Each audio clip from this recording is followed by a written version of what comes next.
Buenas tardes para todos.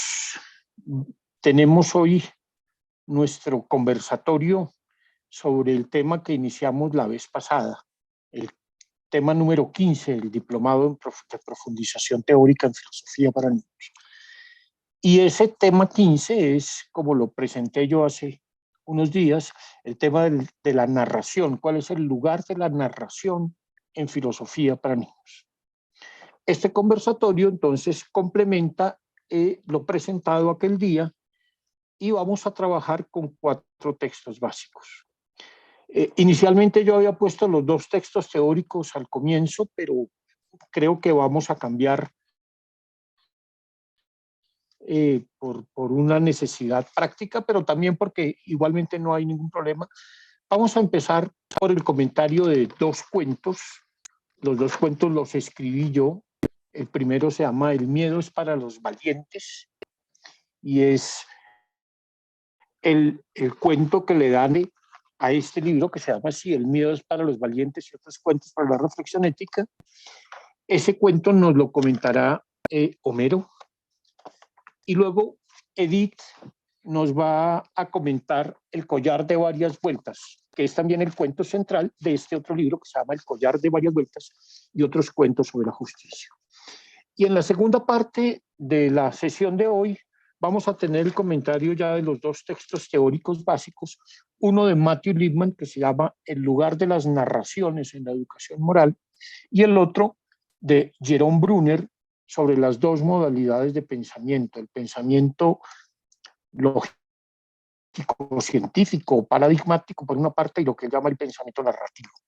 Para el comentario del texto de Lipman, pues vamos a contar con el trabajo que hizo Gladys Secundino y a partir de ahí vamos a comentar esos textos. Y para el comentario del texto de Brunner, pues nos ayudará el trabajo previo que hizo Zoida Alcalá. Vale, entonces esos son nuestros textos de hoy. Vamos a comentarlos, todos los conocemos y pues los conozco yo sobre todo porque fue el que los escribí, pero la idea también, si ustedes tienen dudas, inquietudes, una vez han leído el texto, que quieran plantear o preguntar, pues con todo gusto hay espacio para eso. Bien, entonces vamos a empezar por el comentario de El miedo es para los valientes, que nos tiene preparado Homero. Adelante, Homero. Ok, gracias, Diego. Bueno, en primer término quiero hacer referencia a tu escrito, que es una narrativa muy clara, muy precisa, ¿qué te diré? Me gusta la manera como escribes porque narras los hechos como si uno los estuviera viviendo. En este sentido, pues, haces uso de una narrativa bastante entendible para todo el mundo. Mi comentario a este documento de El miedo es para los valientes, ahí se manejan principalmente 2 situaciones. Lo que es el miedo en sí y la valentía, pero la valentía con su contrapunto, es decir, la cobardía y la valentía, ¿cuál es el punto medio?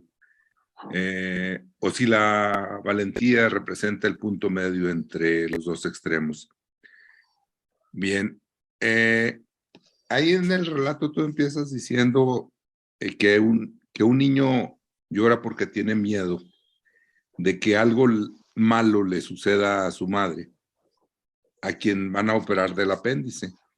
Y el hermano le comenta y le dice, no llores, las que lloran son las niñas.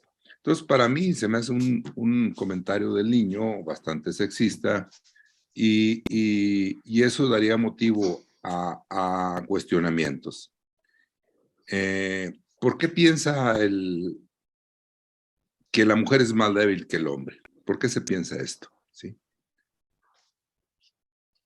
Siempre nos han dicho que las niñas son más delicadas, que hay que tratarlas así o asado, que no se les pega ni con el pétalo de una rosa, etcétera, ¿sí?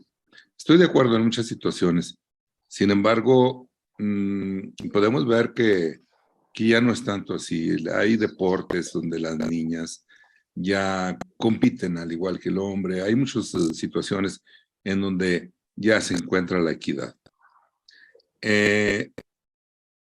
Otra pregunta es, ¿la creencia es una condición para sentir temor? ¿Sí? Ahí en el relato se hace evidente que se puede llorar por el abandono, por otras razones, pero realmente lo que se refería a lo que se refería el hermano es a la condición de ser valientes. Mi comentario a esta reflexión es si el miedo lo podemos considerar como un vicio o como una virtud, o bien si ser temerario es una condición para afrontar el miedo, ¿sí? Bueno, mi opinión acerca del acto de Pedro al acompañar a su hermano en la sala de espera para que su madre salga del quirófano, de la sala de operaciones, me parece que es un acto de solidaridad, que es un vínculo pues afectivo, amistoso, como hermano. No sé cuántos años sea mayor que él, pero se ve que hay una unión muy fuerte ahí. Pero también por otro lado platican sobre la cobardía y la valentía. Y la pregunta es, ¿será valiente aquella persona que se mantiene tranquilo ante aquello que se debe de temer? Porque, bueno, al salir la mamá de la sala de operaciones, el niño llega a la conclusión que es una idea absurda que las mujeres no sean valientes, porque se enfrentó a una situación en donde no podía tal vez salir del quirófano, que muriera la madre. Para esto, pues,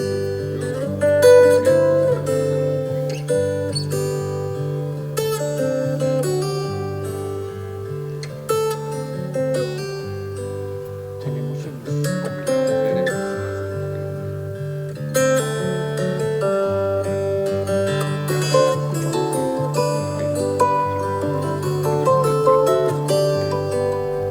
¿por qué se piensa que la mujer es más débil que el hombre? La creencia es una condición para sentir temor. El miedo lo podemos considerar como un vicio o una virtud. O bien, si ser temerario es una condición para afrontar el miedo.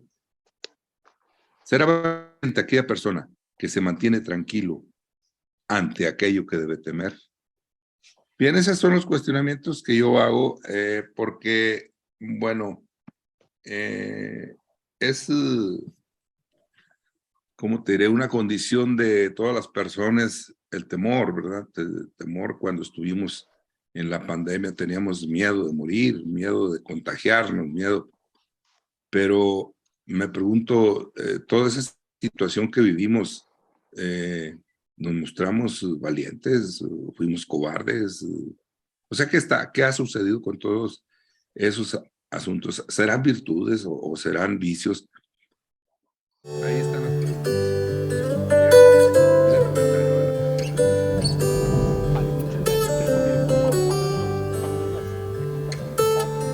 para que el que quiera pueda verlas ahí, participar, comentarlas.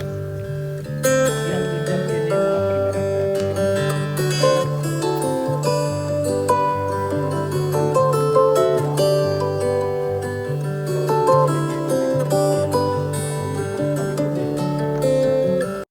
yo quiero empezar por hacer dos aclaraciones que me parece importantes. La primera es que, bueno, no, este no es un cuento ni sexista ni no sexista. Este cuento lo que quiere es precisamente que salgan a flote esos prejuicios y que se examinen y que se cuestionen, ¿cierto? Entonces, el relato lo que busca es partir de expresar esas creencias, esos prejuicios, de tal manera que se puedan examinar, ¿no? Hay muchos. Por ejemplo, que ser valiente es ser fuerte. Eso se cuestiona en el cuento. que ser valiente es derrotar a los demás, que ser valiente es no tener miedo, que los hombres son valientes porque no lloran y las mujeres son cobardes porque lloran. Todos esos son estereotipos, son prejuicios que una lectura del cuento cuidadosa, por lo menos, hacen salir a flote y someten a crítica, ¿cierto? Entonces, esa es la primera cosa que yo quisiera aclarar, porque la idea de escribir el cuento sí es precisamente presentar ese tipo de creencias para que se examinen, se discutan, se reflexione sobre ellas críticamente. La otra precisión que yo quisiera hacer es la siguiente.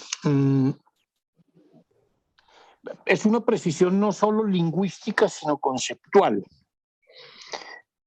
Creo que Homero identifica muy bien las dos claves del cuento: el miedo y la valentía. Pero no son de la misma categoría. El miedo no es ni una virtud ni un vicio, es una emoción. Y esa clarificación es muy importante, porque este es un cuento en donde una de las cosas que más se examina es la emoción del miedo. ¿Qué es tener miedo? ¿Qué sentido tiene tener miedo? Si está siempre mal que tengamos miedo. Las emociones nos pasan, así lo llamaban en la antigüedad, pasiones, son cosas que nos pasan. Nadie provoca el miedo voluntariamente, sino que a uno le da miedo, ¿cierto? Esas pasiones van acompañadas de placer, de dolor, son reacciones a situaciones. Eso es una emoción. Y el miedo es una emoción, como la ira es una emoción, como la envidia es una emoción, como el amor es una emoción, y como muchas otras cosas. La valentía es una virtud. Es decir, es una forma de actuar que consideramos digna de ser alabada. Como la generosidad. El hombre que comparte sus bienes con los demás lo llamamos generoso, y entonces nos parece que eso es digno de alabanza. Eso lo llamamos una virtud. Una virtud es un hábito digno de alabanza, decía Aristóteles. El vicio es lo contrario. El vicio es un mal hábito. Como las virtudes son buenos hábitos que son dignos de alabanza, los vicios son malos hábitos. Entonces yo creo que esas clarificaciones son importantes, porque este cuento, y creo que eso lo percibieron seguramente, este cuento está muy inspirado en una parte de la ética nicomaquea de Aristóteles. En el libro tercero, a partir del capítulo sexto, Aristóteles le dedica 4 o 5 capítulos a examinar la valentía. ¿Qué es ser valiente y en qué consiste la valentía? Yo realmente estaba estudiando eso y había estudiado con mucho cuidado el texto de Aristóteles, y fue cuando quise escribir un cuento. Y un cuento exactamente sobre eso, además porque estaba muy reciente, ya les contaba la muerte de mi papá, y entonces para mí había sido un evento complicado porque fue mi temor más grande desde niño. Finalmente, cuando él murió, yo ya tenía 35 años, pero fue un poco ver verificados el temor más fuerte que uno siente en la infancia, ¿no? Entonces, de ahí surgían toda esa serie de preguntas. Se encuentra una búsqueda conceptual también con una experiencia vital, y de ahí es donde sale la narración. Bueno, hechas esas dos entonces quisiera ver observaciones, preguntas, respuestas de ustedes o al texto mismo, comentarios de los alumnos. Desde la palabra. Montserrat. Entonces no sé, quiero cerrar esta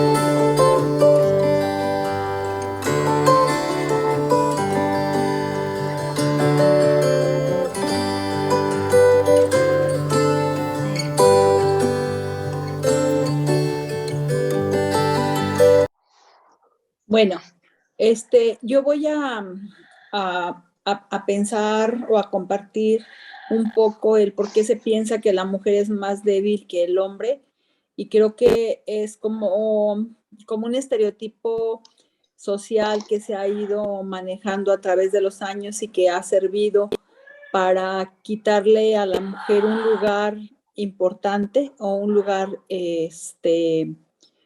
destacado dentro de la sociedad o de la familia.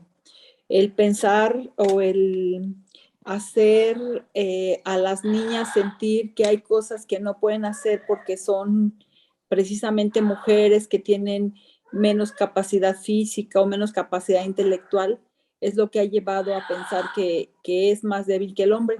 Sin embargo, podríamos pensar que esto no es del todo cierto en el sentido en el que ante grandes luchas ha habido grandes mujeres que las enfrentan y que las enfrentan y a pesar de las consecuencias a las que tengan que atenerse o las que tengan que llegar.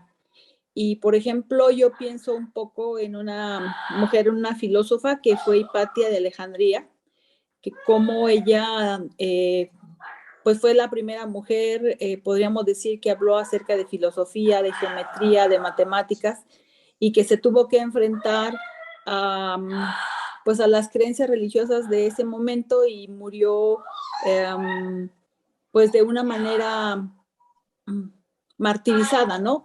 Pero como ella no fue débil ni físicamente ni fue débil intelectualmente. Y pues creo que nos hemos creído por generaciones que las mujeres son débiles, cuando en realidad pues eso no es verdad. Son tan fuertes o algunas veces pueden ser más fuertes que los hombres, porque suelen ser las que pueden tomar decisiones o las decisiones más fuertes algunas veces. Podemos pensar en los matriarcados, las mujeres que van criando hombres aparentemente fuertes, pero que en realidad dependen completamente de una mujer. Yo creo que lo que se tiene que hacer es ayudar a las mujeres a descubrir que son tan valiosas como, disculpen mi loro, que las mujeres son tan valiosas como los hombres por el simple hecho de ser humanos y que pueden tener el acceso a todo lo que quieran hacer, a todo lo que puedan hacer. Y nos corresponde a nosotros, que estamos trabajando filosofía para niños, despertar tanto en los varones como en las niñas la conciencia de que ser mujer es sumamente valioso y que puede lograr lo que ella quiera. Bueno, es mi comentario. Vale. Yo estoy muy de acuerdo con lo que tú dices, pero yo simplemente haría esta anotación. Lo que se busca en filosofía es que reflexionemos, que nos planteemos preguntas, que busquemos maneras distintas de ver las cosas. No necesariamente que asumamos una postura a favor o en contra. En la vida personal no puedo asumirla sin duda, pero... Entonces, por ejemplo, algunos me dicen a mí, es que ese es un cuento machista porque todos los protagonistas son hombres y la mujer solo aparece de forma pasiva. Eso no es razón. Igualmente el cuento anterior que está en el mismo libro, todos los personajes son mujeres y eso no lo hace un cuento feminista. El punto central es cómo, digamos, el término machista o el término feminista en sí mismos no importan aquí mucho, porque el punto aquí es que nos cuestionemos, que nos discutamos, que aparezcan todas las maneras de ver las cosas, porque finalmente el examen filosófico es un examen crítico donde nuestras creencias se someten a una revisión, a una discusión, etc. Sí, tenía la palabra Ever primero y enseguida Gabriela. Ever. Gracias. Bueno, yo retomé aquí del libro porque cuando en la primera pregunta, pues se supone que se está haciendo como ese comentario hacia la mujer, pero yo veo que en el cuento lo que se está como teniendo presente es que el niño como que no iba a entender, ¿no? Me permito leer el apartado, dice, sentí como si fuera a contarme algo muy importante para él, pero no se atrevió. A lo mejor pensó que yo era todavía muy niño y que no iba a entender. Cito esto porque yo creo que a veces cuando se tiene de pronto una persona o cuando una persona quiere ocultar sus miedos, a veces cree que no se comprenden y muchas veces nos pasa esto con los niños, ¿sí? Nosotros creemos, no, el niño no va a entender y por eso como que le damos vueltas y vueltas y estamos, yo diría que casi que menospreciando la capacidad del niño para entender ciertas situaciones. Entonces, pues yo quería solamente comentar eso porque creo que pues aquí en el texto pareciera que es a la mujer, pero muchas veces es a otra persona por cuando se siente vulnerable, ya sea una mujer o un niño, lo utiliza como excusa para justificarse. Claro, pero fíjate que eso, una cosa que es muy importante, cuando uno escribe un cuento filosófico para niños, yo creo que tiene que partir de algunos supuestos. El primer supuesto es que el niño es una persona inteligente y muy inteligente, que puede hacerse ese tipo de preguntas, ¿no? Porque además uno ve que se las hacen. Yo he discutido con niños de 8, 9, 10 años qué es ser creativo, y ellos tienen una idea de lo que es ser creativo. Como tienen una noción del miedo, como tienen una noción de la mentira, de la valentía, de una cantidad de cosas. Y digamos, lo que yo intento ahí es recrear eso y bajo la idea de que los niños son seres reflexivos. Y Lippmann siempre decía, lo que más necesitan los niños y los jóvenes son modelos de razonabilidad. Este niño, Santi, es un personaje razonable. Pero con otra cosa en la que yo siempre insisto, cuando uno escribe una historia e inventa un personaje, el personaje tiene vida propia y el personaje tiene pensamiento. Yo siempre digo, a mí ese personaje me enseñó unas cosas que yo no sabía antes. Entonces dirán, pero ¿cómo así? Si usted fue el que se lo inventó y usted fue el que escribió el cuento. Sí, claro. Entonces cuando uno está escribiendo y uno crea personajes, los personajes tienen vida, tienen su propio pensamiento. Hay un pasaje en concreto que a mí es tal vez la parte que más me gusta del cuento.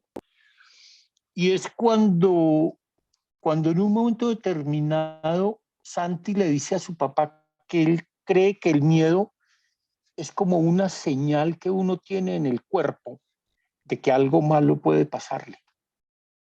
Yo les juro que eso a mí no se me había ocurrido pensarlo nunca. Sin embargo, salió escrito en el cuento. El personaje tiene vida propia. Los cuentos se escriben solos. Ese punto es muy importante. Los cuentos es, una vez usted crea los escenarios, tiene claro qué es lo que quiere explorar, pone a los personajes a interactuar, a hacer diálogos, el cuento se escribe solo, los personajes hablan. Y entonces, como aquí el personaje es un niño, hay que mostrar un niño que habla y que es inteligente y que es razonable y que argumenta y que cuestiona y que se pregunta, ¿cierto? Vale, Gabriela. Bueno, en la primera pregunta que nos plantea Homero, creo desde mi perspectiva que hay una generalización, porque creo que no todas las personas piensan que la mujer es más débil que el hombre.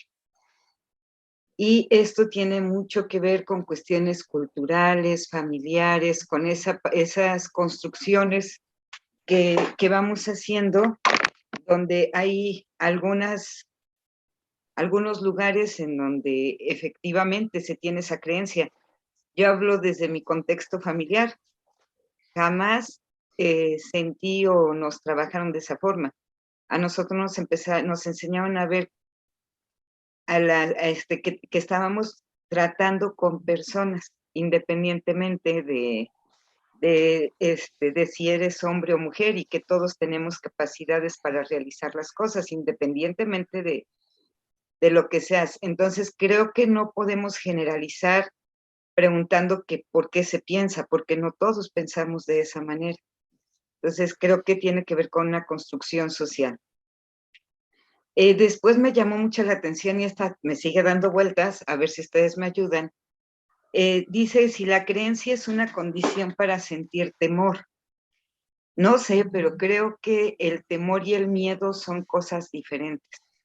Me gustó cuando decías hace un rato, Diego, de que el miedo es una emoción. Coincido, porque de repente sentimos miedo, y lo voy a unir con otra de las preguntas, sentimos miedo por experiencias que hemos tenido entre alguna situación, entonces ya nos da miedo el vivirlos. Pero creo que el temor, desde mi perspectiva, y a lo mejor estoy en un error y ustedes me ayudan a aclararlo, creo que el temor sí tiene que ver también con una cuestión de construcción ya hecha. El miedo lo podemos sentir incluso a lo desconocido de repente, a ese no saber qué pasará si. Decías hace un rato, ¿no, Diego? La muerte de tu papá es algo que todos tenemos miedo, yo creo, la mayoría podemos sentir miedo de perder a un ser querido, pero hay algo en concreto. Y el temor es como que todo el tiempo las personas que temen, regularmente temen a todos y van construyendo ideas en su cabeza de cosas que no existen. Entonces creo que una cosa es el miedo y otra cosa es el temor, desde mi perspectiva. También coincido de que para mí no sería el miedo ni un vicio ni una virtud. Y hay una frase que a mí me encanta. El ser valiente no es aquel que no tiene miedo, sino es aquel que se atreve a pesar del miedo.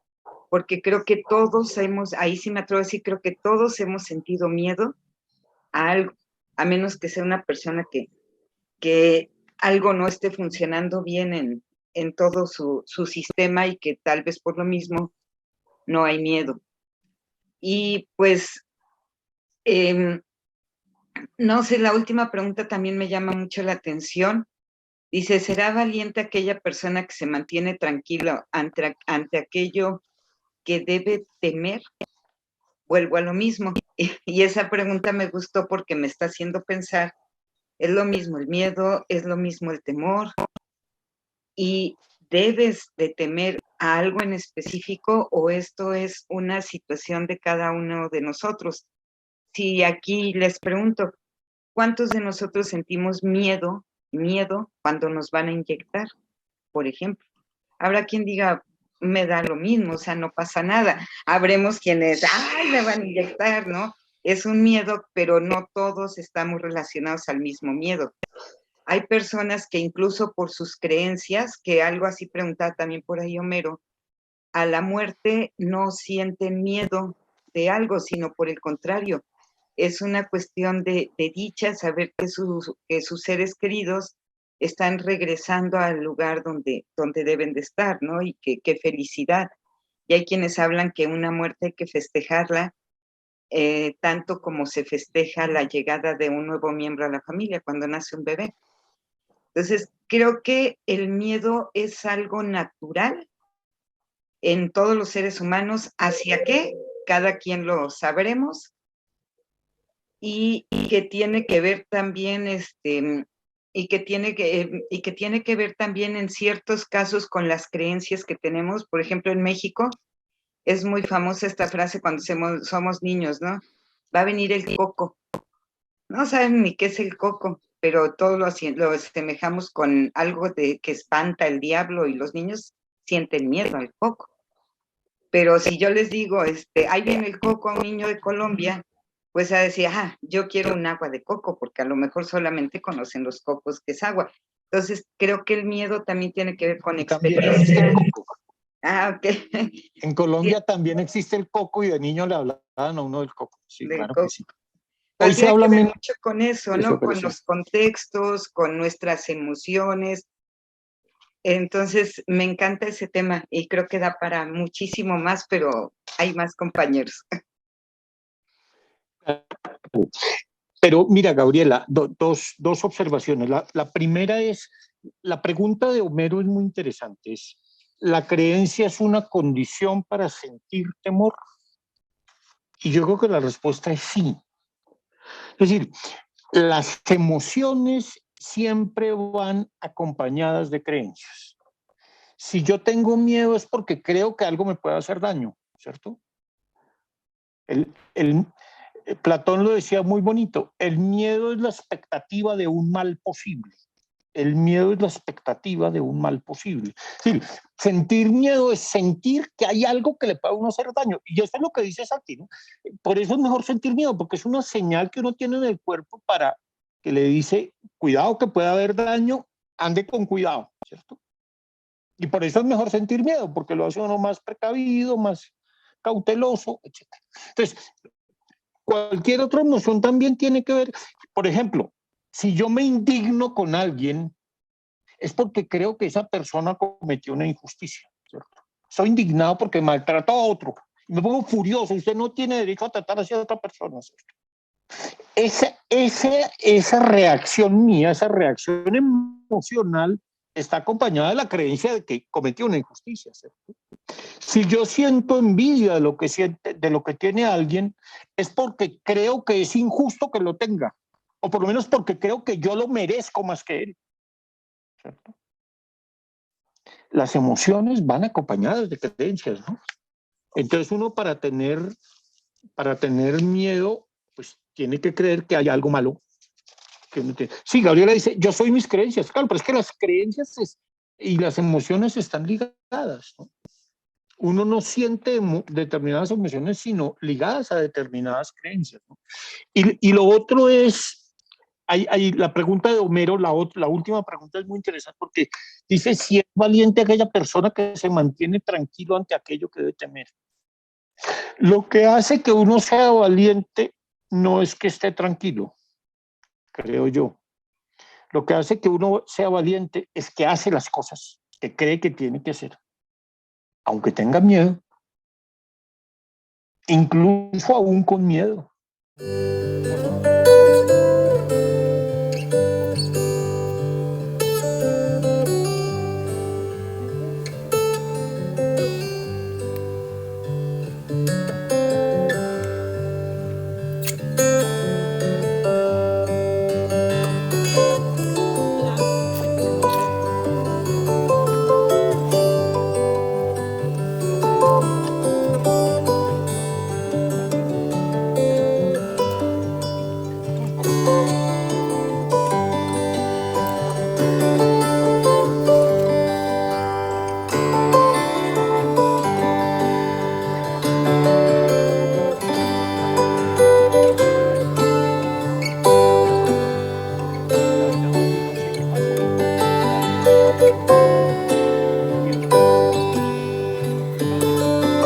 Venía diciendo que en el cuento hay una parte en donde Santi se empieza a preguntar, bueno, si es lo contrario ser cobarde, entonces ser valiente debe ser muy fuerte.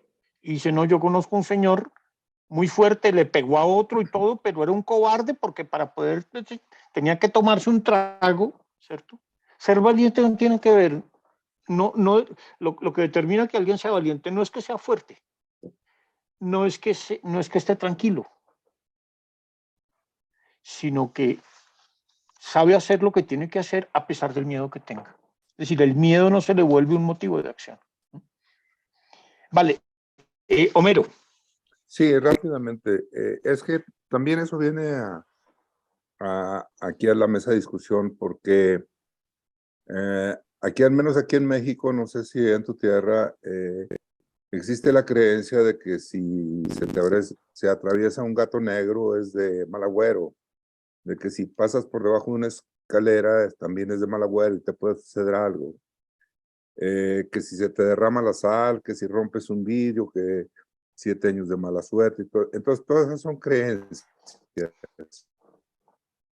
que nos las han hecho sentir, o más bien la hemos como que adquirido a través de los tiempos, a través de la familia, a través de los amigos. Y hay personas hasta muy intelectuales que tienen miedo a esa creencia, o sea, a esa creencia con el temor de que algo va a suceder, ¿verdad? Hay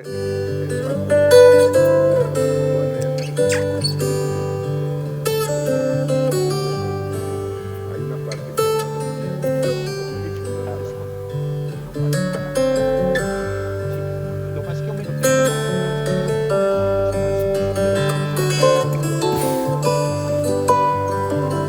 Sí, yo ahí recogería lo que decía Gabriela. Hay una cantidad de temores que son creados. Una cosa es el miedo. El miedo lo sentimos todos. Incluso los animales sienten miedo. El miedo y la ira son las dos emociones básicas, ¿cierto? Otra cosa son los temores. No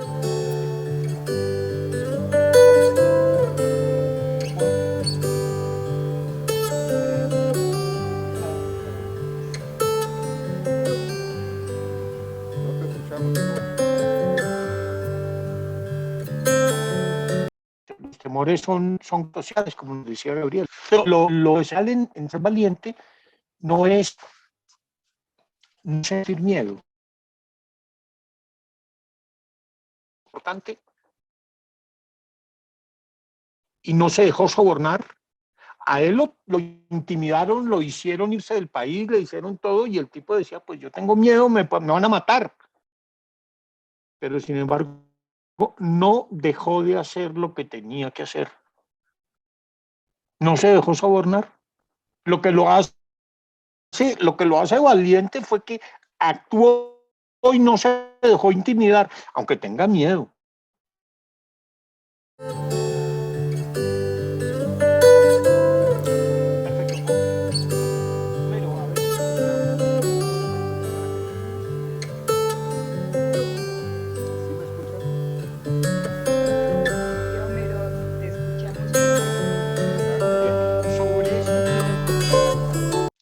Sí, nada más para concluir que precisamente por eso la pregunta de las creencias, porque muchas veces están muy arraigadas a nivel contextual ciertas creencias tabús o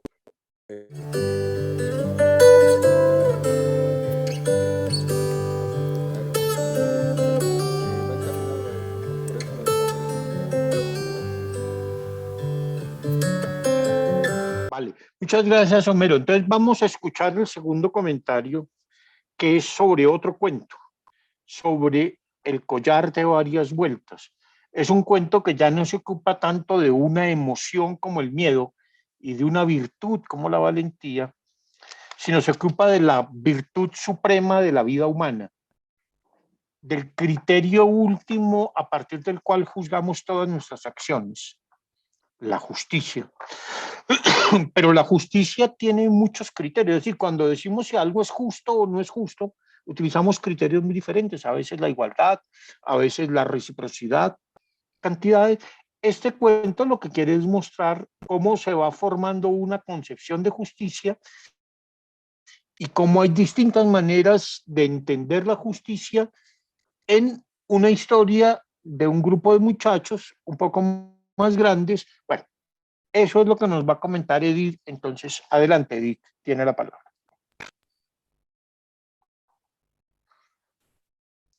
Gracias, buenas tardes a todos.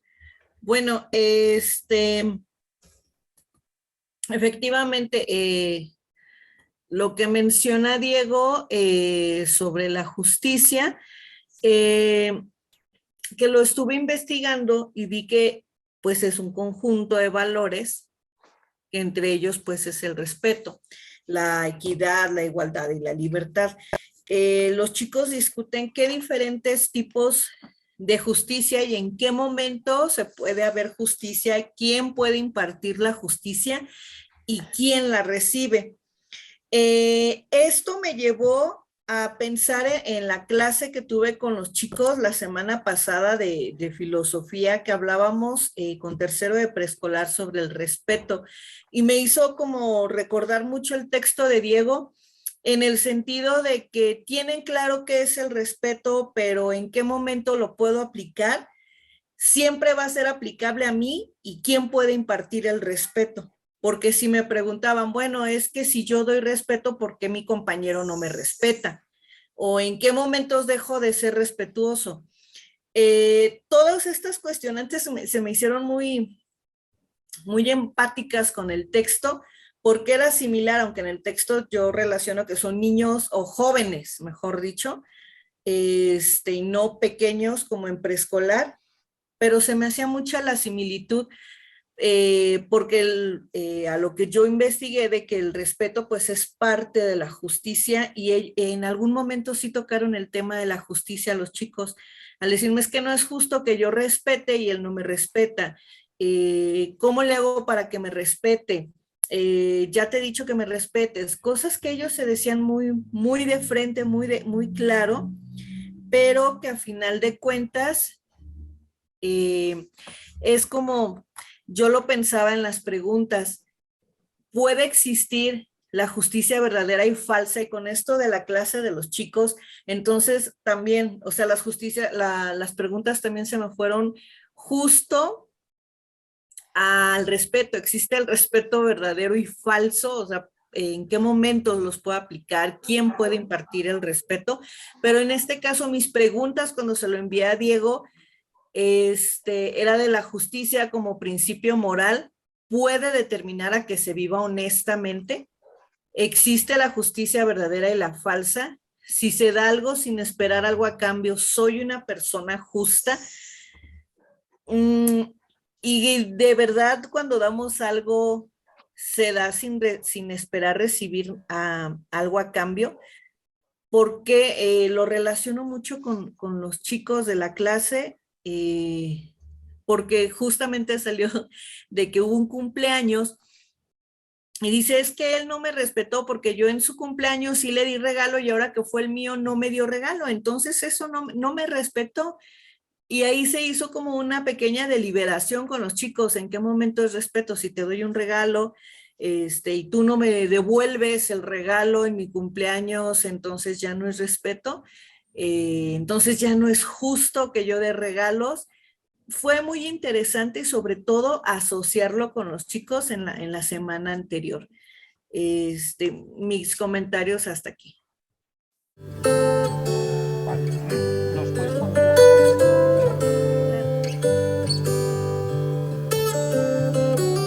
ver quién tiene comentarios, preguntas, observaciones sobre lo que yo digo? Bueno, sobre el cuento mismo. Entonces empiezo yo con la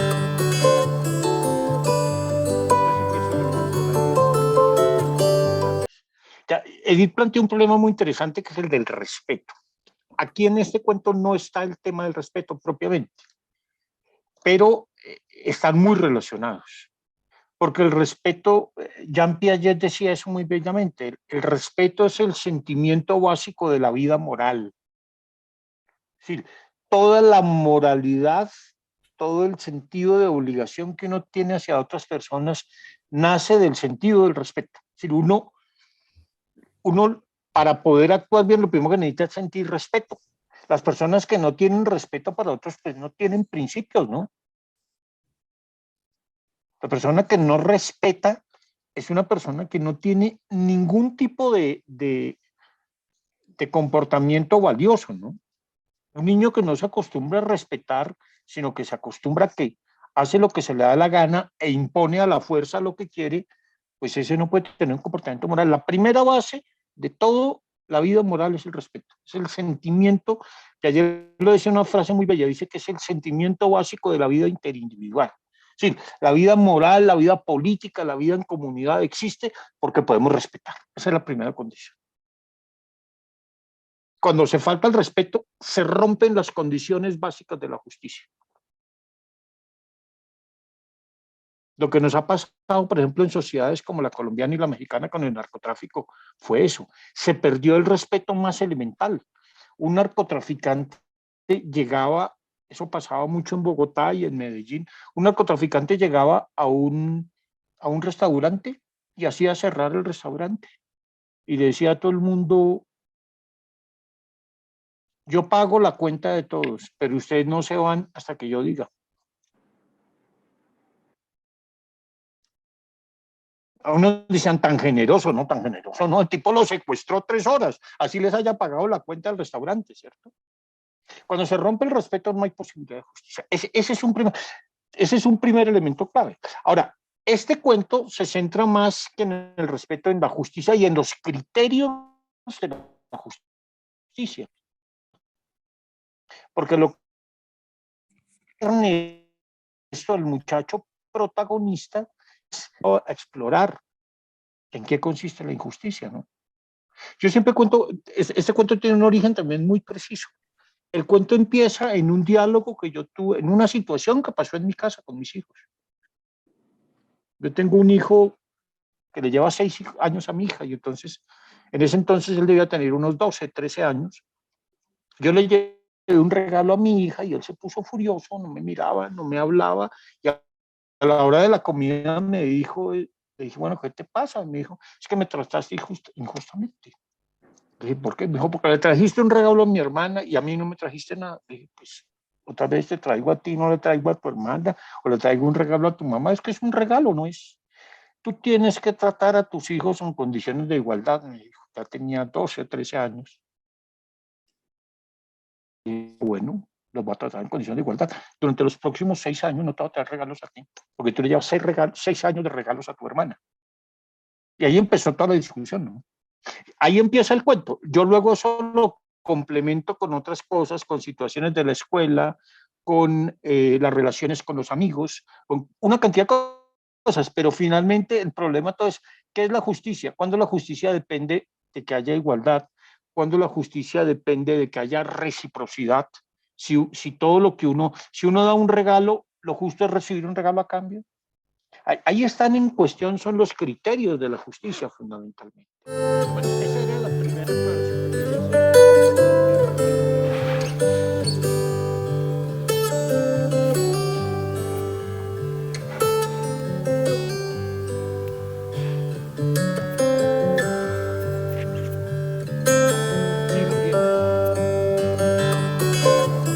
Perdón, en lo personal, el tema de la justicia yo creo que es uno de los más complicados. Justicia para quién y desde quién.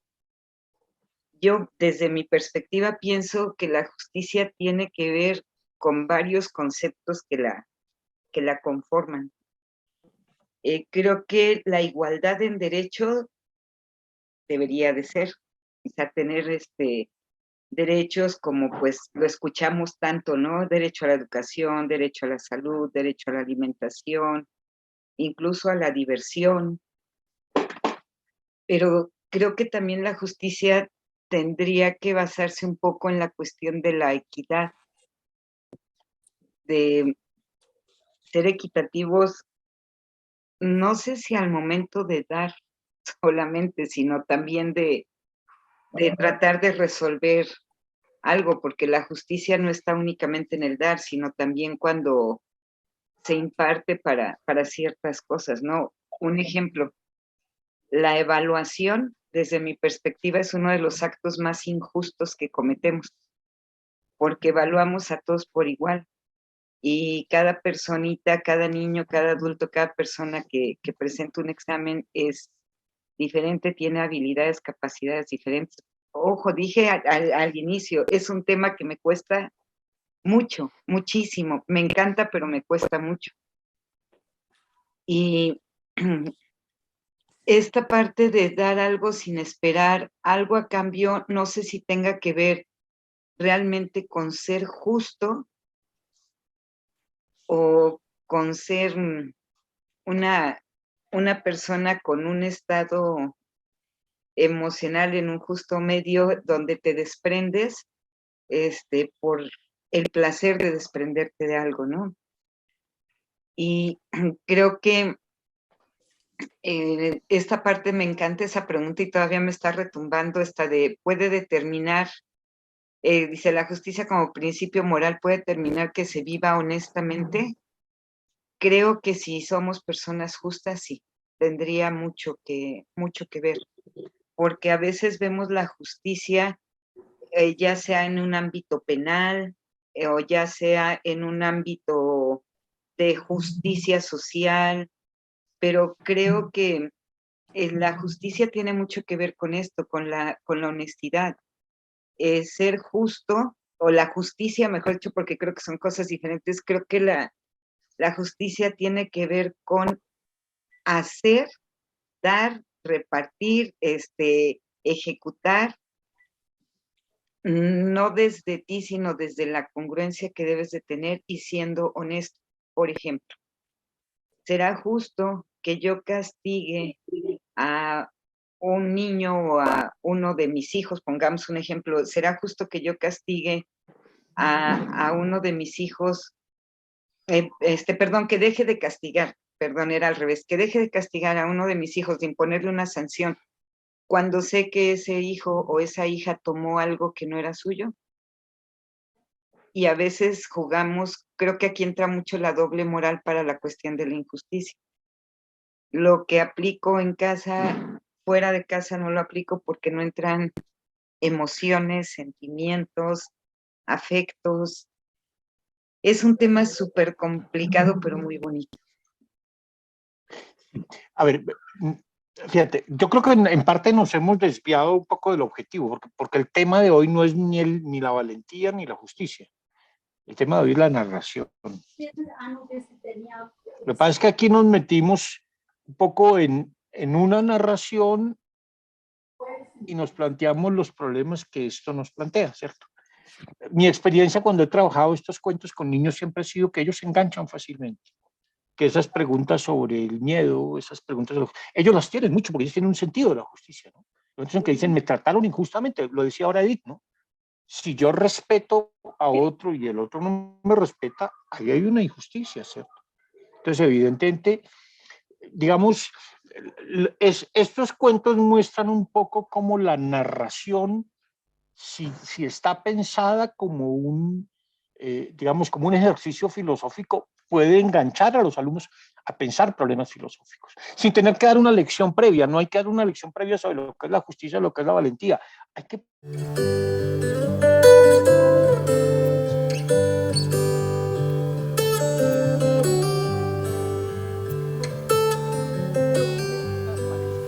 criterios, argumentos de todo eso es lo que pretendía agregar. Lo interesante es cuando se empiezan a generar otras preguntas, ¿no? Por ejemplo, acaba de poner en el chat Homero una pregunta que es muy interesante. Si uno puede cometer injusticia contra uno mismo. Esa es una pregunta que se hace Aristóteles en el libro quinto de la Ética Nicomaquea. ¿Puede uno cometer injusticias contra uno mismo? Eso es un tema de discusión interesante. Sí, vos Sí, a mí, bueno, saliendo un poco de las preguntas, Diego, porque como que se está cortando. Sí, yo no sé por qué me está sacando. Yo tengo una Bueno, no ahí me entiendo dices. por qué me está sacando. No, yo estoy escuchando lo que pasa es que sí, yo te escucho. Yo escucho, pero hay un momento en que se va, no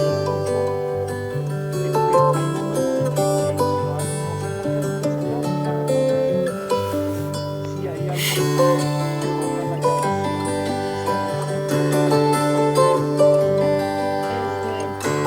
de Adelante, Monserrat. Sí, pues a mí, bueno, saliendo un poco de las preguntas que propone Marisol, perdón, es que mi gato está tratando de comerse aquí un atún que tengo. Fuera de eso, hablando de la narración, a mí me llama la atención en ambos cuentos que creo que tienen una conexión como muy cultural, ¿no? O sea, como que se pueden contextualizar muy bien en el contexto latinoamericano probablemente, por pues, las actividades que si las chaquiritas para hacer las pulseras y la libreta, ¿no? Entonces, creo que fácilmente los niños y las niñas se podrían identificar con eso, ¿no? Una parte del cuento en la que dice, ay, bueno, es que es interesante que habla de que, bueno, yo quisiera como tú y mi hermana y las otras niñas y mi mamá que hacen regalos desinteresadamente, pues también apunta hacia pues ciertas formas en las que hombres y mujeres ven la justicia, ¿no? O la virtud. Y pues me acordé de, pues justamente que la ética de la virtud tiene una versión que es la ética del cuidado de Carol Ann Gilligan, ¿no? Que pues justamente, pues no está explícitamente mencionada la teoría aquí, pero pues se puede relacionar.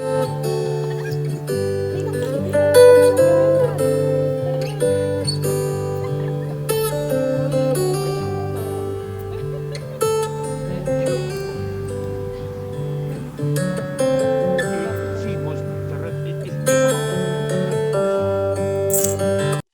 A mí me gustan mucho los relatos de Lippmann, pero toca contextualizarlos también.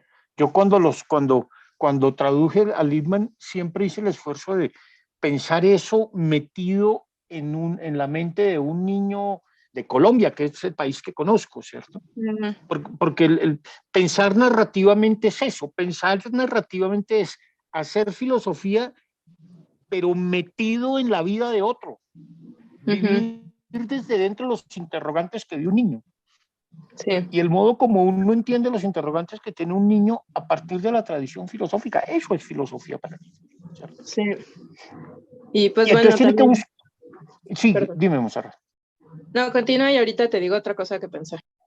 Vale, y entonces el punto es que uno tiene que intentar pensarlo desde uno mismo. Claro, aquí, pues yo lo estoy pensando desde Colombia y con las cosas que nos pasan en la vida cotidiana y con mi experiencia de papá. De verdad, a mí este cuento nunca se me habría ocurrido si no fuera por lo que me pasó ese día en mi casa. Y la primera parte la reproduce tal cual ese diálogo, y entonces sobre ese diálogo luego yo voy construyendo, recogiendo, imaginando otras situaciones, me invento el caso de la amiga, de la libretica, etcétera, la repartición de dulces, porque ahí aparecen todos los criterios sobre la justicia. Entonces,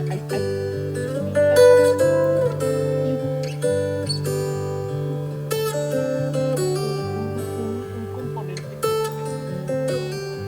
El cuento del Niños para los Valientes se ha narrado en primera persona. Lo narra Santi, que es el que se hace las preguntas. Y yo creo que con los niños más pequeños es mejor. Este cuento está hecho, el del collar de varias vueltas, que está pensado para alumnos mucho más grandes, tiene un narrador externo. ¿Por qué? Porque son varios personajes y van cambiando las situaciones, ¿no? Hay cosas que pasan en la casa, cosas cuando van al cine los amigos, cosas que pasan en el colegio, discusiones que tienen entre ellos. Entonces los personajes van girando. Entonces no hay, aunque sea en primer lugar Ernesto, el protagonista fundamental del cuento, él no es necesariamente la conciencia del cuento, porque hay que descentrar un poco más la perspectiva. Entonces aquí, en este cuento que está pensado en el collar de varias vueltas, que está pensado ya para alumnos un poco más grandes, de 10, 11, 12 años, la figura del narrador en primera persona puede funcionar, pero también a veces puede funcionar mejor otra. Sí, Montserrat, tú ibas a terminar. Ajá, sí, justamente como hablando Todo de Homero. el tipo de narrador que existe para este cuento, permite que se pueda cuestionar a todos los personajes, ¿no? Entre la actitud de Ernesto, la respuesta del papá de Ernesto, si será el mejor tipo de respuesta, por ejemplo, si está chistoso, si, o sea, cosas por el estilo, ¿no? A lo mejor habrá quien diga, no, pésimo, que haya contestado así, ¿no? Pero como no le da una calidad moral superior a ninguno de los personajes, precisamente por estar narrado en tercera persona, creo que funciona muy bien para cuestionar también, ¿no? No puedes ir a casa de tu abuelita, pero puedes ir a la de tu amiga después, y permitir que pues se abra un diálogo más amplio sobre cuál sería la mejor postura, ¿no? Si se pudiera cambiar el final, digamos, de cada interacción, o si estamos de acuerdo en cómo se llevó a cabo. Creo que está muy interesante y me gusta que sí, bueno, para mí que trabajo en preparatoria directamente con las teorías, pues a lo mejor hasta un ejercicio bueno sería, pues identifíquenlas, ¿no? ¿Dónde está Aristóteles? ¿Dónde está Caroline Gilligan? ¿Dónde está, qué sé yo, ¿no? Si John Stuart Mill o lo que sea. Y pues digo, me pareció muy interesante. Buen ejercicio de narración. Mira, detrás de eso está, claro, detrás de eso está Aristóteles, está Stuart Mill, está Kant, está buena parte de la filosofía. Pero aquí lo importante no son tanto las teorías, sino los criterios de la justicia. Es decir, cuando la justicia implica reciprocidad, cuando la justicia implica igualdad. Es decir, cuando uno va a hacer un juicio sobre la justicia, el criterio que utiliza es la igualdad, o el criterio que utiliza es la reciprocidad, el que haya un cambio, o los criterios de distribución, que es lo que aparece con toda la historia de los dulces, ¿no? ¿Cuál es la distribución justa? Entonces alguno dice, no, rífelo y que el dueño haga lo que quiera, ¿cierto? Esa es la idea de la justicia, como la justicia depende de la propiedad. Esa es la visión clásica, ¿cierto? Otro dice, no, uno para cada uno, y entonces buscan cómo repartirlos igualitariamente. Otros dicen, no, pero tal vez no solo la igualdad, sino hay que pensar más en la equidad, ¿cierto? Bueno, ahí aparecen todos los criterios, todos los criterios. Y sobre lo del narrador, fíjense cómo empieza el cuento. El cuento empieza con el narrador contándole a uno cómo se siente Ernesto. Dice, aquella noche Ernesto se sentía incómodo por algo, aunque no sabía exactamente por qué. Simplemente no se sentía bien. Aunque es un narrador externo, de una vez nos pone en cómo se sentía Ernesto, en su condición anímica. Bien, vamos a escuchar el comentario de Homero y el de Ever y nos vamos a tomar un descanso enseguida. Adelante, Homero. Gracias. Bueno, quisiera mencionarles a ustedes que en muchas ocasiones menospreciamos la capacidad de los niños, sobre todo en este caso, la imaginación, la capacidad que tienen para ellos hacer de la nada un cuento, ¿sí? Lo menciono por esto. Una experiencia que tuve en la Universidad Pedagógica con mis alumnos, una de las maestras llevaba a su hija muy pequeña, tenía algunos 3 años, conforme no tenía dónde la cuidar ni la aceptábamos en el salón de clase.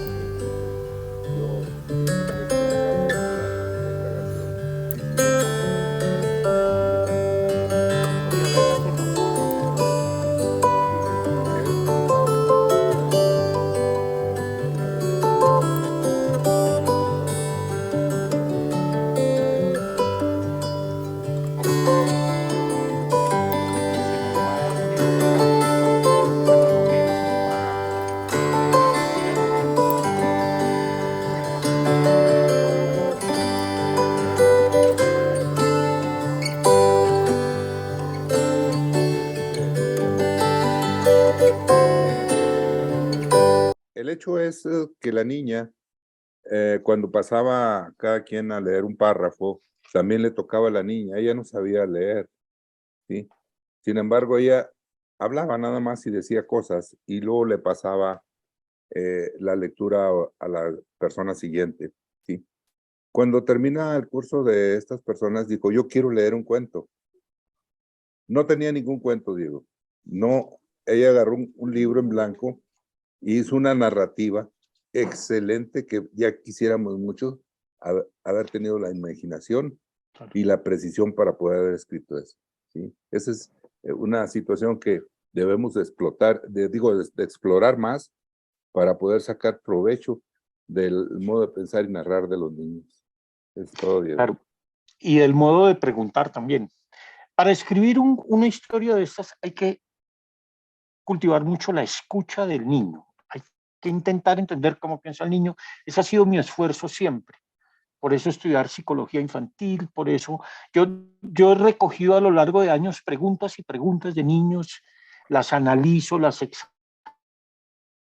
examino, las comento, etcétera. Y eso me es muy útil a la hora de escribir. Algunas veces incluso cito preguntas tal cual escritas. Por ejemplo, en Checho y Cami hay una parte donde Cami se hace. No, estas preguntas son de Checho. ¿Por qué las sombras no son en colores?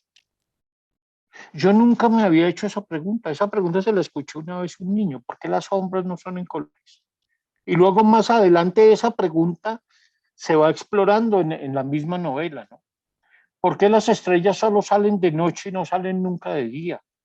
¿Por qué si las ballenas son tan grandotas pueden flotar?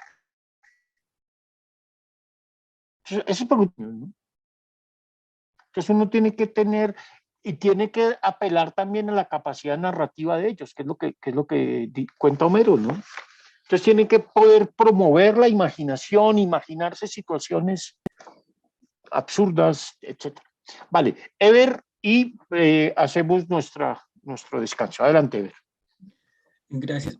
Bueno, yo con este tipo de aprendizaje narrativo me llevé pues muchas expectativas y también me dejan preguntas, porque cuando uno indaga con los niños, ellos cuentan muchas historias y, por ejemplo, aquí Colombia es un país con muchas heridas y cuando uno pide una narración a veces se queda como limitado por las experiencias, porque el niño a veces puede que esté utilizando la imaginación, pero también hay circunstancias que son vivencias muy fuertes. Y las preguntas y el deseo de justicia a veces está marcado por un resentimiento, ¿sí? Que es lo que creo que en Colombia está sucediendo mucho, y ahora con todo este tema del Ministerio de la Igualdad y todo eso, pues hay muchas personas que tienen unos deseos de justicia igualitaria, pero pues no es tan justa, ¿no? Entonces yo pues quería preguntar aquí porque Su merced ha hablado mucho de los criterios de justicia, pero así como Gabriela lo expresó al comienzo, uno cuando aborda estos temas, y sobre todo cuando son narraciones o son experiencias vividas, yo sinceramente me siento corto, porque ya lo viví, ¿sí? Uno se siente corto en saber cómo una persona narra su historia con el anhelo de encontrar como algo de justicia, algo de, que le ayude, o sea, a sanar esa incomodidad que a veces es resentimiento. Pero aquí uno como orientador, en estos casos, ¿cuál sería el proceso? Porque pues cuando la persona abre prácticamente su corazón narrando lo que está viviendo, y nosotros como mediadores pues tenemos que darle como una ayuda, como una solución, ¿sí? Y pues nos sentimos así limitados. Entonces esa es como mi inquietud. Claro, la filosofía supone narrar la propia experiencia, pero no se puede quedar ahí. Sí, en Colombia, en los últimos años se hizo un esfuerzo de narración muy interesante. Se ha intentado que las víctimas narren el conflicto. Eso fue lo que hizo la Comisión de la Verdad en Colombia, como se había hecho, por ejemplo, en Sudáfrica y en otras partes del mundo, en Irlanda, ¿cierto? El primer esfuerzo es, vamos a contarnos quiénes somos. Ese es un esfuerzo importante y en filosofía es esencial. Pero la filosofía siempre tiene que ir más allá. La filosofía es un trabajo con conceptos, ¿no? Entonces ya no solo tenemos que contar por qué nos sentimos injustamente tratados, tenemos que ir más allá y preguntarnos por qué creemos y qué argumentos podemos dar para decir que ese trato es injusto. Y entonces cuando nos hacemos ese tipo de preguntas, tenemos que elaborar criterios de justicia.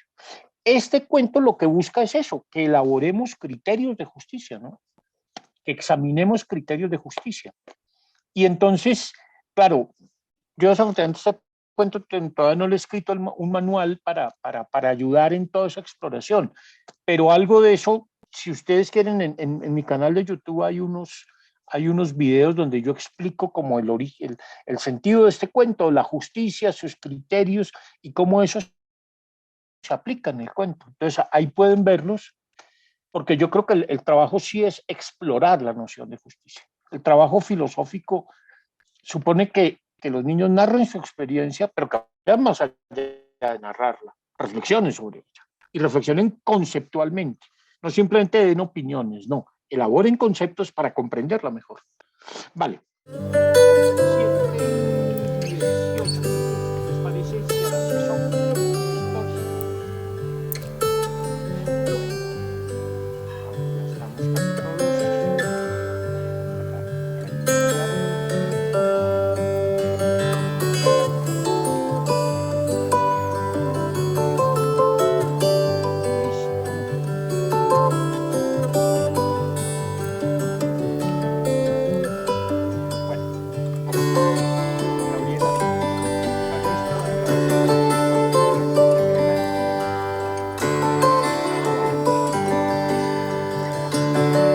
En esta segunda parte vamos a tomar dos textos teóricos. Partimos ahora de dos narraciones, de lo que nos sugirieron esas narraciones, y esas narraciones nos llevaron a pensar en conceptos un poco más complejos, como el de valentía, como el de justicia, también a examinar un poco más una emoción como el miedo. Pero vamos a ir más allá de eso, vamos a entrar ya en la reflexión teórica sobre la narración. Y vamos a trabajar dos textos. En primer lugar, el de Matthew Lipman, el papel de las narraciones en la educación moral, que Gladys nos preparó un comentario. Y en segundo término, el de las dos modalidades de pensamiento, cuyo comentario hizo Zoid. Entonces, Gladys.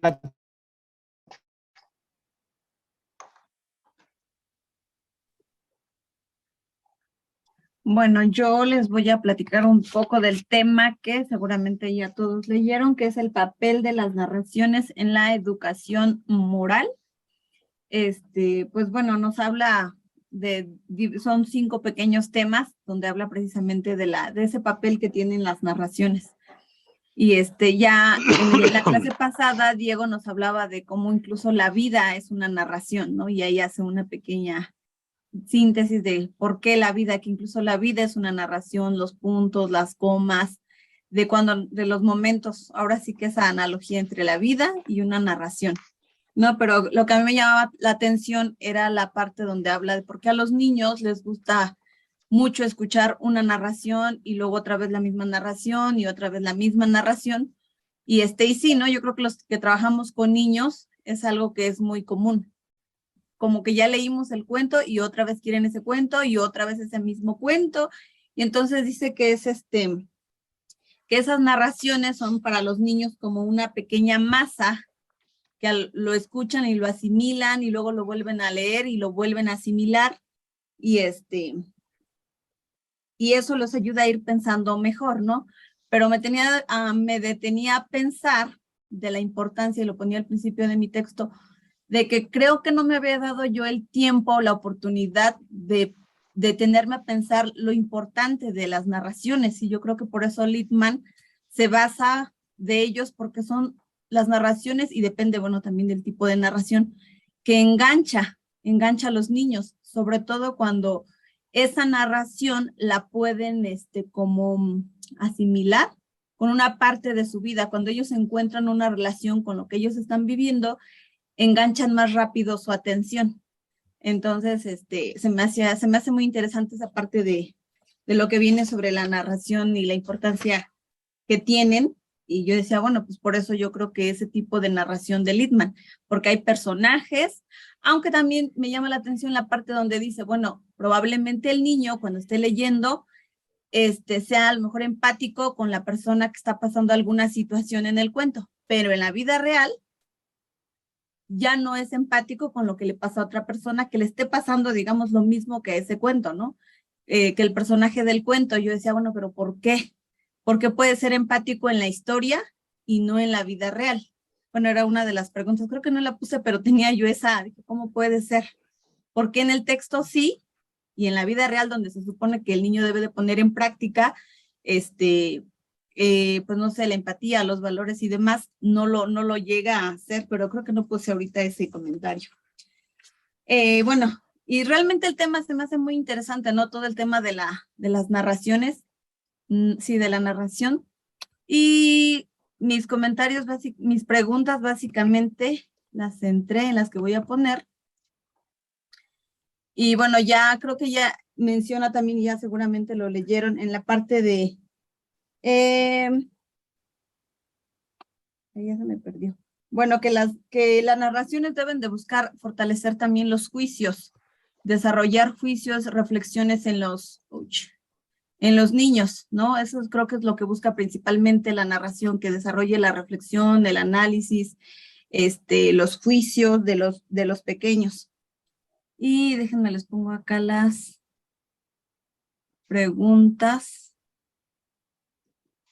Que me enfoqué realmente hacia como más a los niños pequeños, que es con los que yo trabajo. Mi pregunta es, ¿qué edad? No, perdón, esas no tengo abiertas los comentarios. Entonces, con los de la comentario de la respuesta. Disculpa, ahí van los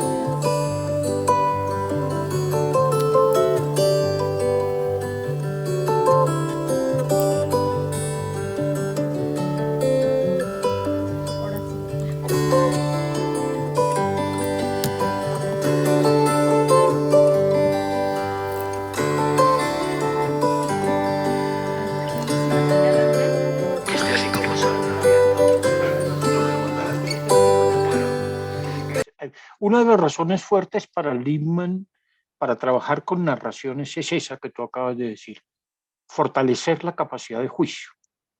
Las narraciones no dan las cosas juzgadas, ¿cierto? Los niños tienen que aprender a juzgarlas y encontrar criterios para juzgarlas, ¿cierto? Si a uno le dan lecciones abstractas de moral, pues no les debe desarrollar su capacidad de juicio. ¿Qué debe hacer? Y debe hacerlo básicamente por autoridad, ¿no?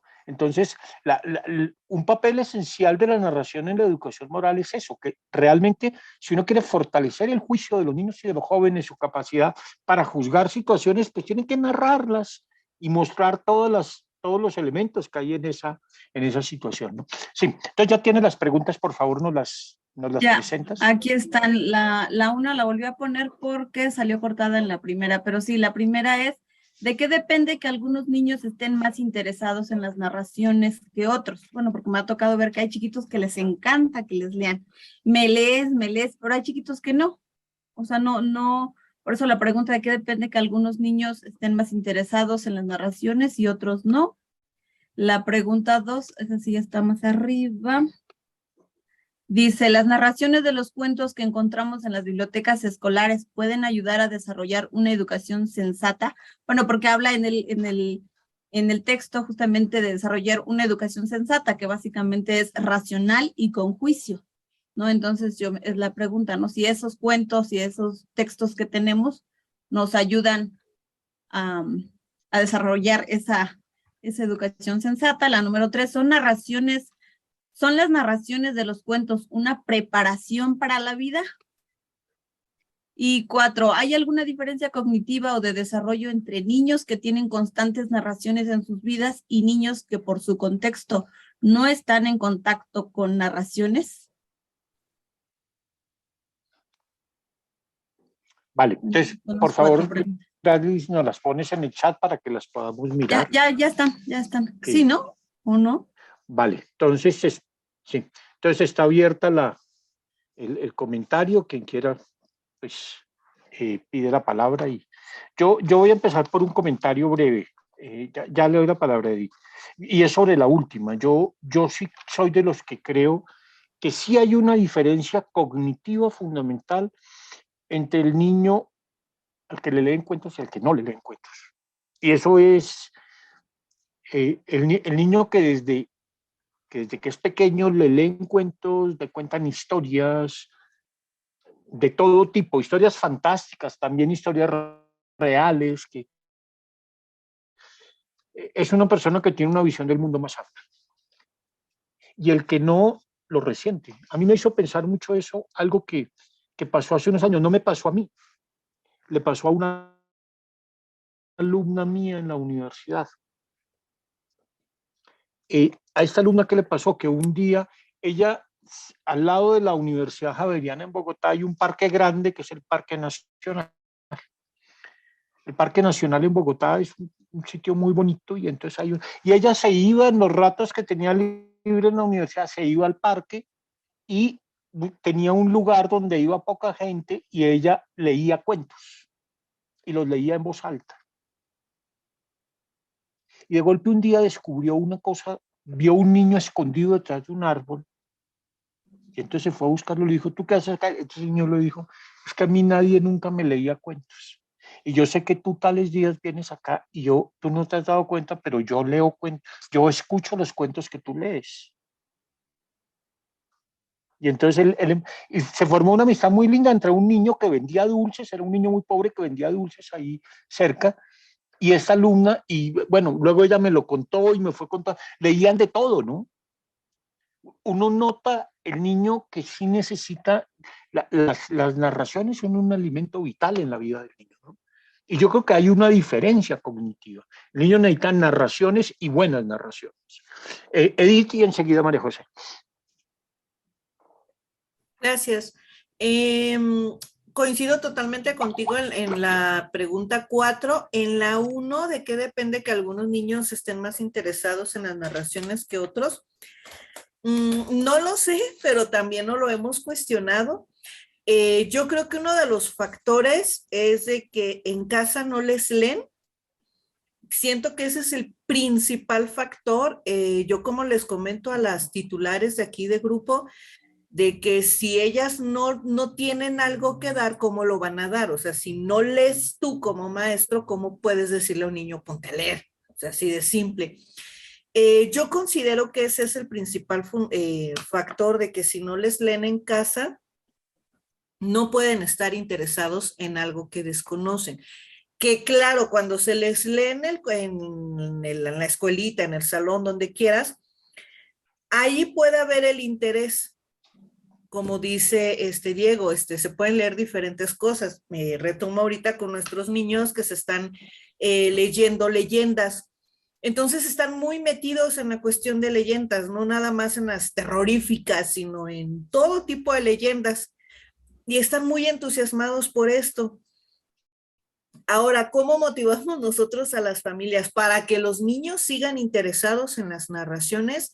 Es de que se les mandan cuentos, que no necesariamente los leen los papás, porque los niños nos dicen, es que no me leyeron nada, o sea, traigo aquí los cuentos, pero no me leyeron nada, ¿me los lees tú?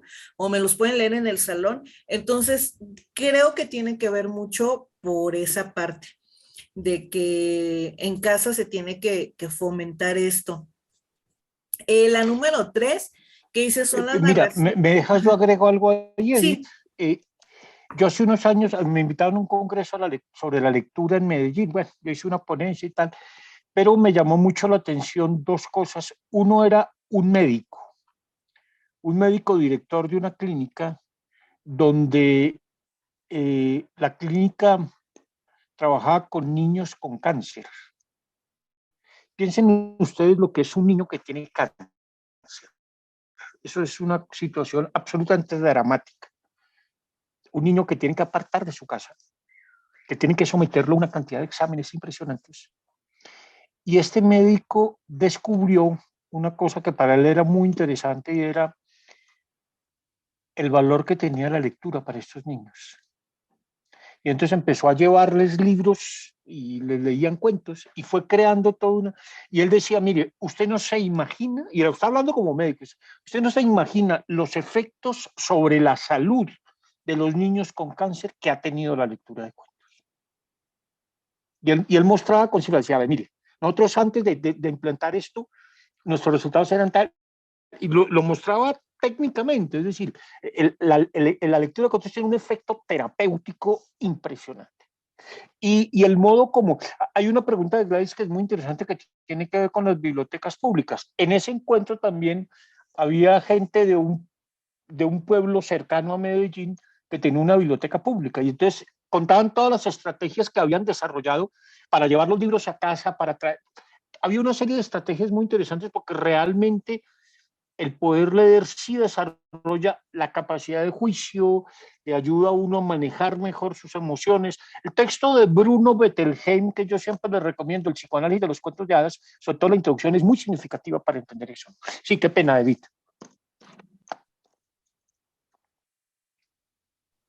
No, está bien. Y en la número 3, ya para terminar, son las narraciones de los cuentos, una preparación para la vida. Yo considero que sí. Porque hace tiempo nos pasó que les leímos un cuento a los chicos primero de preescolar y cuando llegaron a tercero todavía recordaban ese cuento que era El León Solitario y sucedió una situación en el salón y ellos mismos recordaron, ¿te acuerdas del cuento del León Solitario? Te va a pasar esto si no dices esto, lo que está ocurriendo. Y yo decía, se acordaron, o sea, yo ni me acordaba que se les había leído ese cuento. Yo considero que sí es una preparación para la vida, yo desde la cuestión de preescolar. Y nada más, gracias. Los cuentos dejan imágenes primordiales. ¿Ustedes recuerdan ese texto tan bonito que leímos de Chesterton, el gran ensayista inglés que leímos al puro comienzo del diplomado, donde dice que los cuentos son nuestra primera filosofía? Nuestra primera filosofía son los cuentos. Y yo creo que sí. Los cuentos dejan una impronta en el alma y en la mente, ¿no? María José, adelante.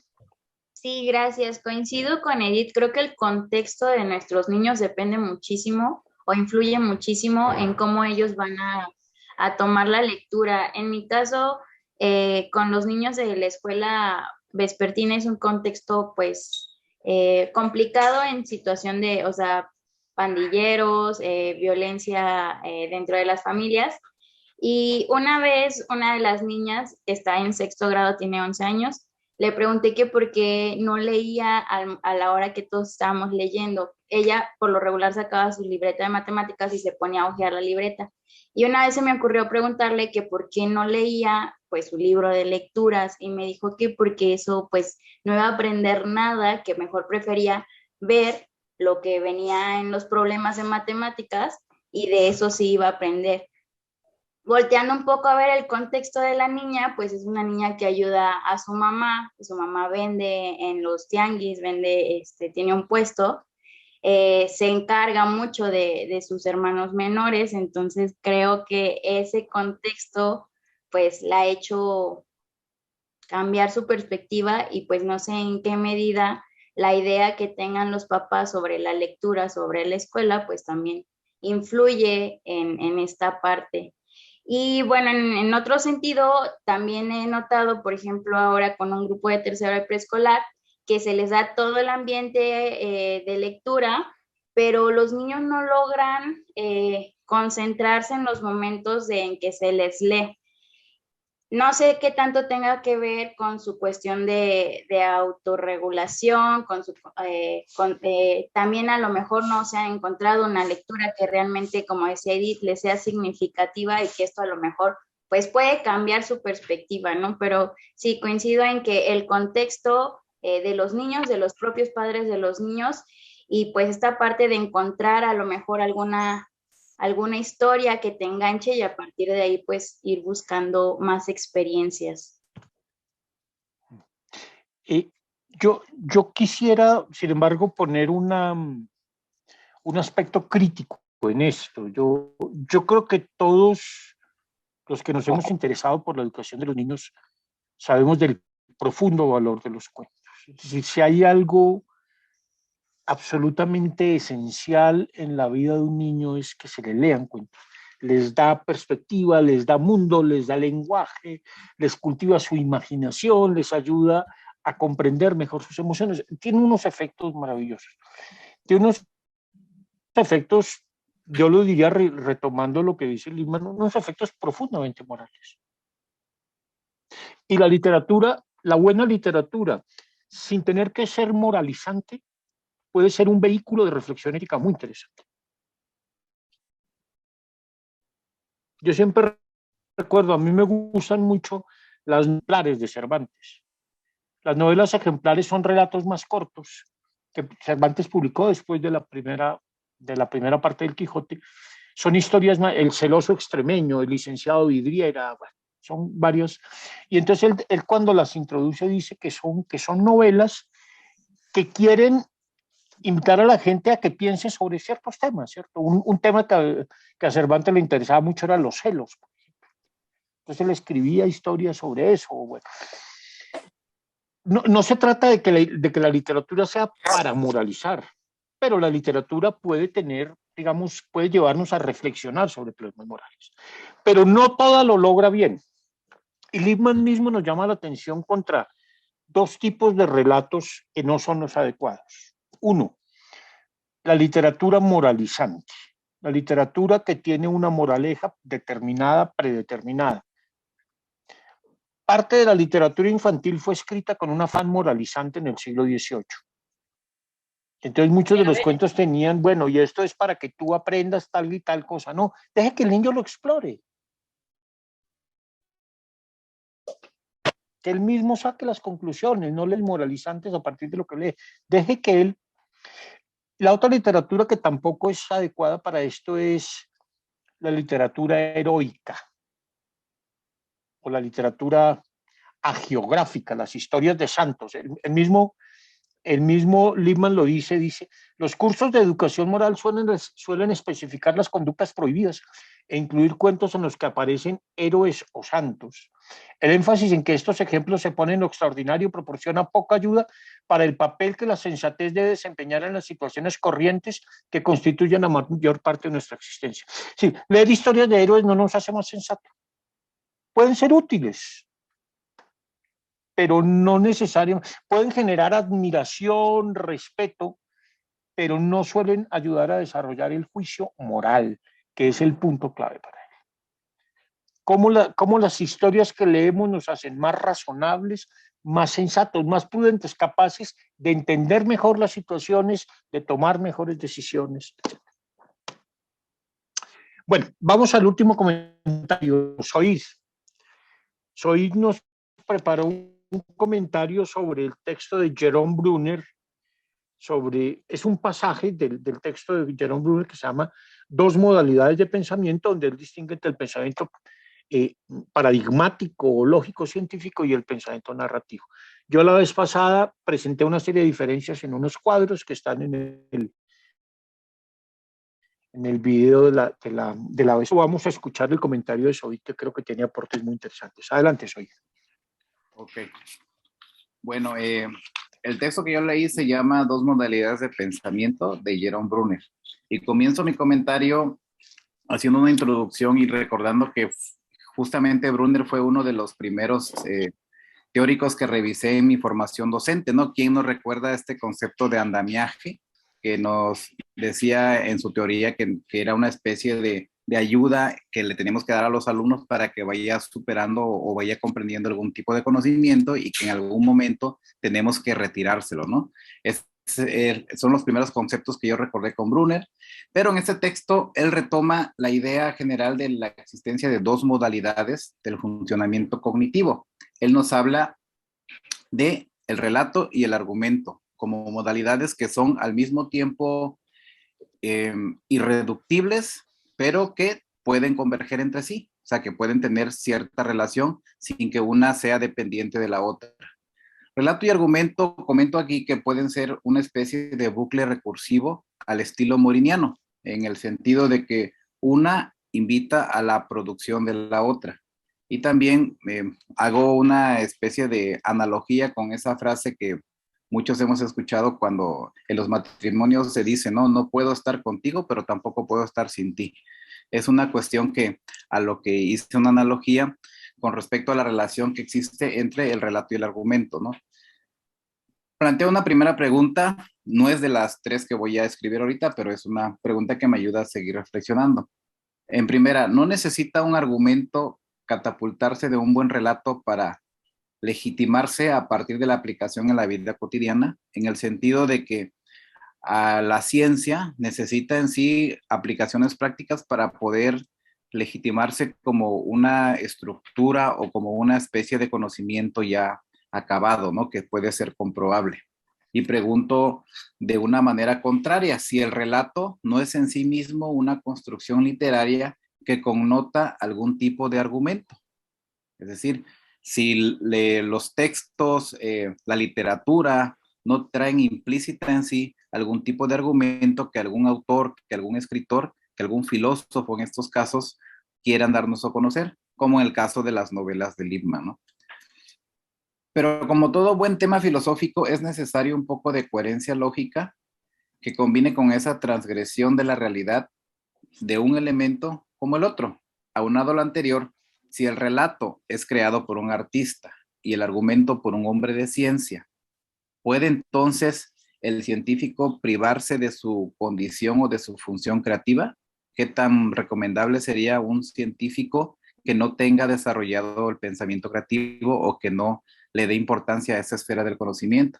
Y por el contrario, ¿puede el artista dejarse llevar solamente por lo que siente, por su espontaneidad y dejar de lado las reglas o los métodos básicos para expresar algún tipo de arte? Son cuestiones que nos vamos preguntando poco a poco mientras vamos avanzando en esta profundización de los conceptos, ¿no? Es un ejercicio, planteo, donde existen muchas dudas en cuanto a la imaginación, la intuición y la experiencia como conceptos que se van entretejiendo, que van dando a la luz algunas premisas, conclusiones y sentencias para configurar tanto un buen relato como un buen argumento. Considero importante hablar en este apartado acerca de la acción y la congruencia, y la conciencia, que son los panoramas que rigen la construcción tanto del relato como del argumento. Así es como llego a plantear, a diseñar estas tres preguntas que vienen a continuación. La primera, ¿de qué manera un relato se puede convertir en argumento y viceversa? ¿Un argumento puede convertirse en relato? Siguiente pregunta. ¿Son el relato y el argumento dos caminos distintos para comprender la realidad o son partes de un mismo sistema cognitivo? Y por último, ¿puede el arte ser una expresión sin disciplina y la ciencia ser una construcción no creativa? De esa manera es como termino el comentario acerca del texto de Jerome Brunner que se tituló Dos modalidades de pensamiento. Si gustan, escribo en el chat las preguntas que acabo de... Vale, sí, muchas gracias. Yo creo que sí, pónganos las preguntas en el chat y pues ya queda abierta la posibilidad de comentar y discutir las preguntas que nos ha planteado hoy.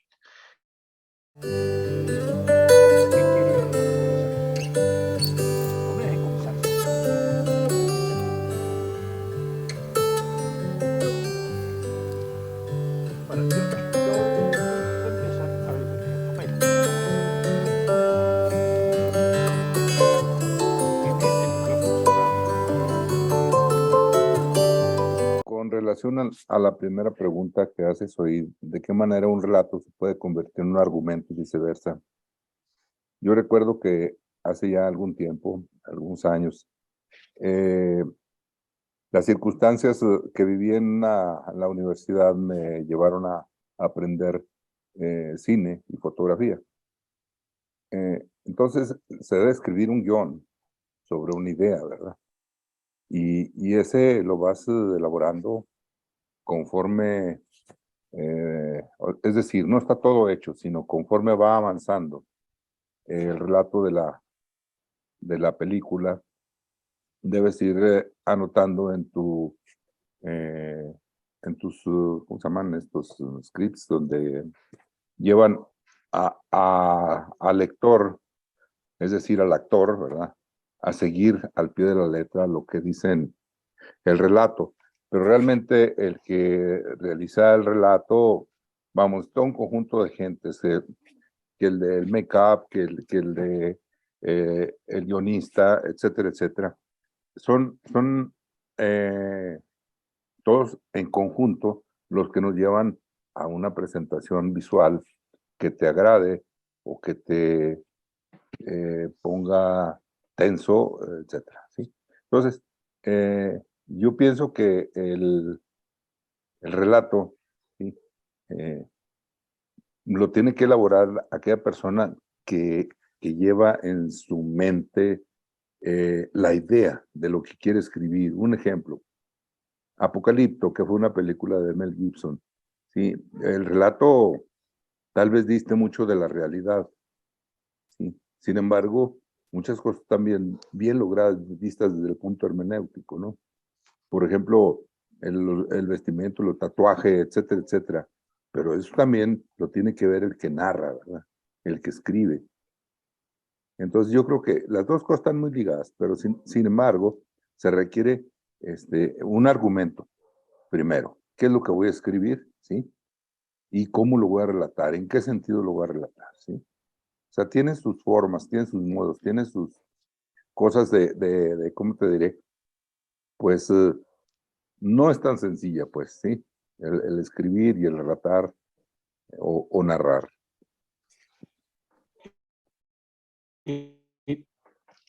Yo quisiera, recogiendo lo que dice Homero,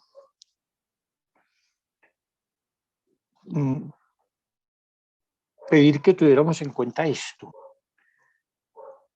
Hay un texto que desde la antigüedad, hay un texto que es, casi diría yo, que la base esencial de todo el pensamiento narrativo, y es que es el punto de referencia de muchos escritores, artistas, etc. Ese texto es la Poética de Aristóteles. La Poética de Aristóteles es uno de los libros más leídos. Yo pienso, en la Javeriana se lo puede leer a casi todo el mundo. Y entonces la gente de artes visuales, los de música, los de literatura, los de comunicación, todo el mundo tiene que los de filosofía, etcétera. ¿Por qué? Porque la Poética de Aristóteles es el primer intento por intentar pensar eso, el intento por pensar, construyo una trama. Aristóteles lo hace analizando la tragedia, ¿cierto?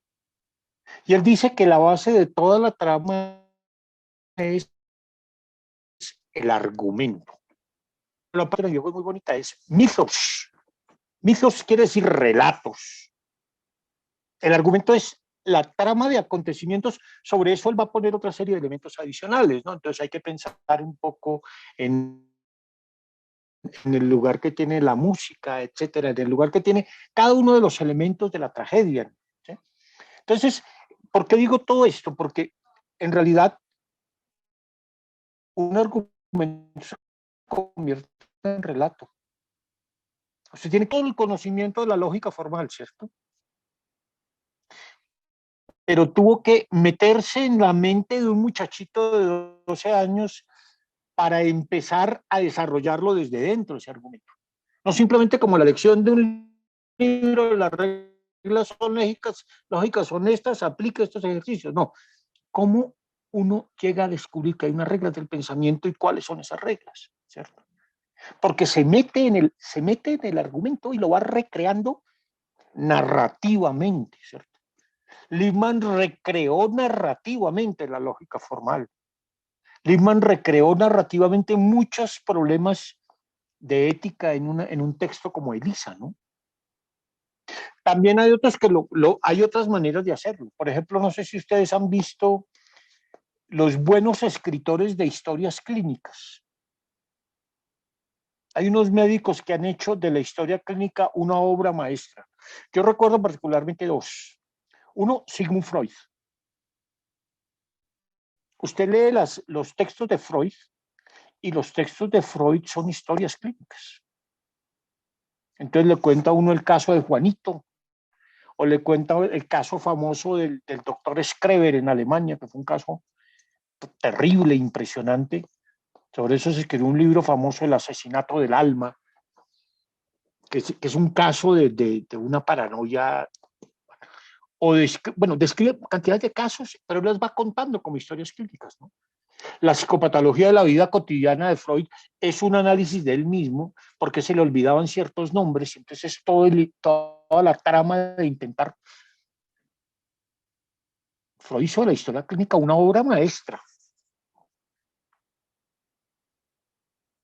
El otro es un gran neurólogo, el doctor Oliver Sacks. No sé si han leído a Oliver Sacks. Oliver Sacks era un neurólogo inglés, murió hace unos años, el que trataba los casos más raros. Los libros de él son divertidísimos, que les cuentan unas historias totalmente locas. Pero el tipo además, él le va contando la historia de sus pacientes, pero al tiempo va reflexionando sobre ellas. Y son reflexiones psicológicas, filosóficas, interesantísimas, ¿no? Entonces él tiene casos como estos. Un médico que era un pintor que era un hombre muy conocido, tiene un accidente y pierde la sensibilidad al color. Y entonces el tipo dice, bueno, ¿qué hace? Imagínese un médico, perdón, un pintor que no puede ver los colores. Y toda la vida ha trabajado con colores. Eso es una tragedia para él. Y entonces empieza a tratarlo y tal, no le encuentran solución. Entonces el médico, perdón, el pintor tiene que reconstruir su pintura. Y entonces empieza a pintar de otra manera distinta, porque ya no percibe los colores. Al final le dicen, le podemos hacer una operación y tal vez usted recupera la sensibilidad del color. Y el pintor dice, no, gracias. Yo ya aprendí a pintar así. Tiene una cantidad de historias. Entonces uno puede, se puede hacer un relato de temas científicos, pero un relato absolutamente, una buena narración, ¿cierto? Uno lee, los grandes científicos fueron grandes narradores. Léase uno a Darwin. Por ejemplo, el viaje de 4 años por todo el mundo a recorrer y a registrar especies. Pasa por las Islas Galápagos y por otra cantidad de partes, ¿no? El relato es delicioso leerlo. Uno de los textos científicos que a mí más me gusta leer es ese, el relato que hace Darwin de cómo observó en las especies de las Islas Galápagos. las tortugas y bueno, una cantidad. Es que también en la ciencia se necesita narrar bien. Tenemos el tiempo para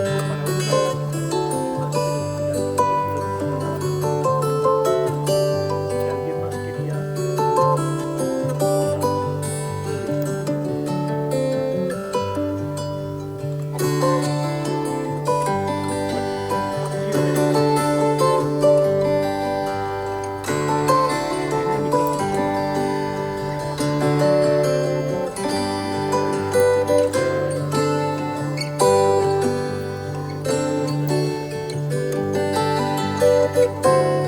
Y resulta de que un periodista estaba cursando la licenciatura y como tema de tesis era cómo, bueno, en primer lugar, él lo que decía es que los periodistas no están preparados para las escrituras de los documentos científicos y narrarlos de una manera de cual la gente los puede aceptar o comprender, ¿verdad?